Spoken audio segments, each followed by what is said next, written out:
The Audi S6 V10 has depreciated exponentially in the 11 years since its release. Once an over $80,000 car, these can now be had for as little as $10,000 to $15,000. So a great deal of people can afford them, but should you bother? Are they reliable? Let's get into it. Now this may come as a surprise to many people, but the answer to both of those questions is a clear yes. These cars have very few notable issues and zero catastrophic failure points. And that's unlike the very fragile E60 M5 that also had a V10 during this time frame. Now the first serious issue that you're going to want to know about for these cars is that the intake manifold can fail, and it's due to the plastic flaps that operate and change airflow within it. Now once they break, it cannot be repaired. A new intake is required. Now you can find a used intake for the neighborhood of $500 to $1,000. You can go to JHM, get one for $1,800, or you can go to Audi and spend anywhere from $2,500 to $4,000. Now, my recommendation is try and get one that already has it done. You don't want to be the person that is spending that money right off the bat. You can check for this by scanning the codes. The car will be losing low down power when this happens because they just essentially get stuck open, so it's not running quite right. So it's important to know this when you're going into one of these cars because it's an expensive thing on something that you might be getting as a $10,000 to $15,000 car. Now, if it fails, drivability and power are effective, but it isn't actually dangerous to the engine. The car can be ran like that indefinitely.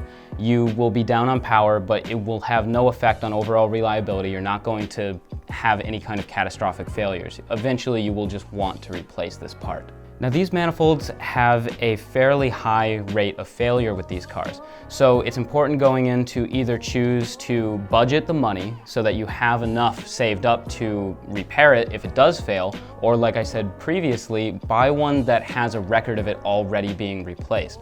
The JHM intake and the Audi intake are re-engineered to not have this problem. So that is a reason to choose those two options over, say, a used intake off of another S6, because that used intake has the same probability to fail as the one that you're replacing. Now let's cover one of the big buzzwords around modern Audis, FSI and carbon buildup. Yes, it's an issue, but no, it's not as bad as a lot of people would have you believe. This style of injection causes carbon deposits to build up over time around the intake valves, reducing flow and potentially inducing other issues if allowed to run rampant and build up exponentially. So let's talk prevention. Now another method of prevention is that VW Audi actually offers a fuel additive for around $15 to $20 that you can add every 3,000 miles that will help to reduce that. So these are two ways that you can help to bring the level of carbon buildup down, the rate of buildup.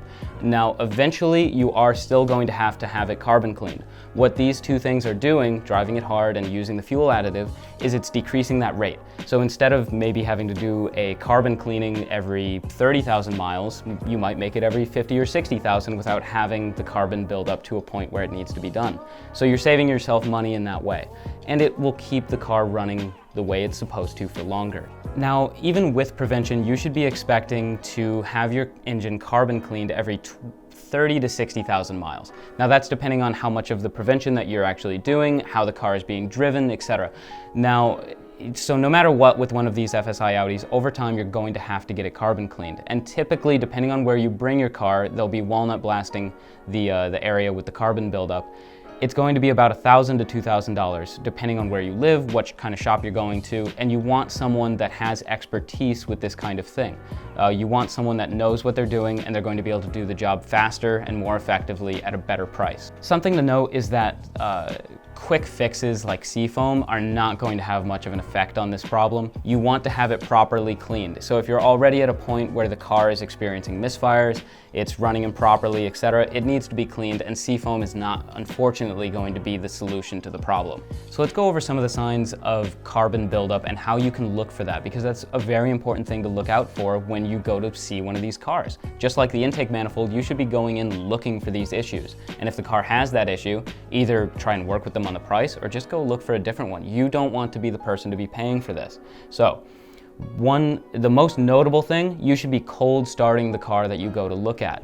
On cold start, it should not be a violent idle. And by that, I mean it shouldn't be shaking violently. It shouldn't be firing any misfire codes. It shouldn't have any injector codes. Those are all signs that it has carbon buildup, that violent idle. Check engine light with injector codes. shooting spark timing codes. A lot of that is going to be down to fouled injectors, fouled spark plugs, and the carbon buildup when it gets excessive can start to cause those problems. So look out for that. Bring a code checker if it has a check engine light and see what's going on. Now you're also going to notice that the car is going to feel down on power. That's another reason to drive multiple S6s. Don't just go and buy the first one you find. Drive one that's maybe outside of your price range so that you can tell what a really clean, nice one is supposed to drive like. And then when you go to drive another one, you may see that it's down on power. It's not shooting a check engine light or anything quite like that, but it is another indicator that it has a bit of carbon buildup. It will sap power very quickly. Now, besides these issues, and I wouldn't really leverage the FSI issue against the S6 V10 because that's something that all modern Audis are going to have to be putting up with. So that's something that you're going to be putting up with whether you're getting a new S4, you're getting an older S8, all FSI Audis have this issue. But besides that, the S6 V10 is abnormally stout and reliable in the ways that matter. And that's, I think, very surprising to people because it was produced at the same time as the E60 M5. They share a lot of characteristics, specifically the V10 engine.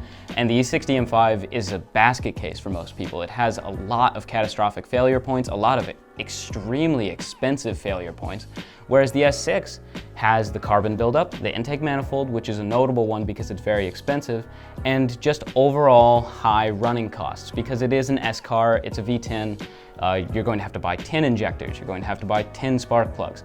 It's just more of everything. So take what you would be spending on, say, the average A6 or A4, crank it up a bit. But things do not typically break that often on these cars. They're built very well. They're built to a high standard, and you can tell when you start looking at them that they are. In fact, the exact car in this video has over 170,000 miles, and it's still running fantastically. Now, it does need the intake manifold, and that's going to be getting replaced with a JHM one. As I've said before, that is probably the best option, is that JHM intake manifold. But other than that, it's impressive. It's going to be getting to 200,000 miles. The transmission is strong, the engine is strong, and it's really suspension components, the rubber bushing, stuff that you would be replacing on a normal car either way. And so I'm surprised to say that I would recommend this car, but you need to be able to have the budget to fix it when it breaks, because it is expensive to maintain. But you don't have to worry about it just exploding like you would an E60 M5. And so you're getting something exotic, you're getting something fun at a low price point. And the real caveat is that the parts are going to be expensive and there's some small problems to watch out for. But otherwise, use common sense, get a pre-purchase inspection, check out the car extremely well, and look for some of the common warning signs of the common issues. So get out there and find a budget super sedan that you're going to enjoy. You're not going to be disappointed.